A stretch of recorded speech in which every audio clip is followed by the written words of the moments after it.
So ఆవిడ ధైర్యంగా చెప్పుకుంది.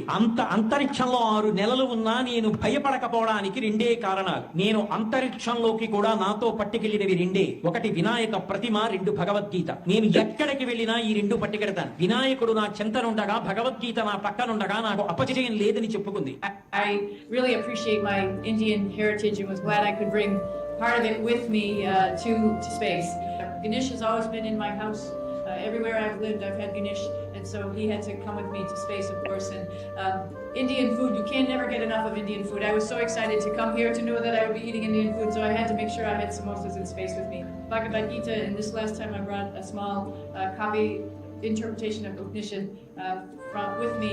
I also brought, along with the Bhagavad Gita, the Odyssey.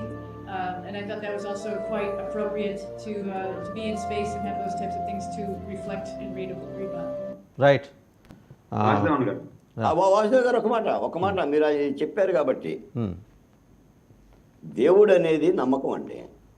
నమ్మకంతో ఏదైనా మనం మాట్లాడతాం, కానీ జీవితం జీవితమే. అంటే సైన్స్కి నమ్మకానికి క్వైట్ డిఫరెన్స్. తను చెప్తే చెప్పవచ్చు. ఒక సన్నివేశంలో ఒక కార్యక్రమాలకు వెళ్ళినప్పుడు నమ్మకం ఉంటుంది. ఎంత డాక్టర్ అయినా సరే దేవుడికి దండం పెడతాడు, రైట్. ఎంత ఇంజనీర్ సరే కొబ్బరికాయ పెడతాడు. రైట్ అండి. ఒకసారి మనం లక్ష్మణ్ గారి దగ్గరికి వెళ్దాం. చాలాసేపు అయింది, పాప ఆయన వెయిట్ చేస్తున్నారు. లక్ష్మణ్ గారు, సురేంద్ర నాయుడు గారు వస్తాం, మీ దగ్గరికి వస్తాం. ముందు లక్ష్మణ్ ఒకసారి మాట్లాడండి. ఒకే సెకండ్, ఎక్కువ మాట్లాడను. ఒకే సెకండ్.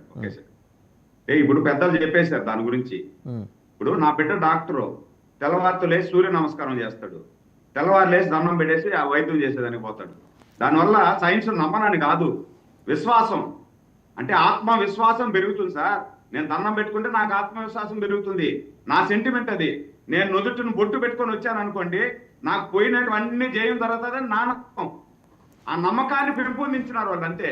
అంటే ఒక్కొక్కరికి ఒక్కొక్క నమ్మకం ఉంటుంది. ఆ నమ్మకం బట్టి వాళ్ళు మాట్లాడుండొచ్చు. రైట్.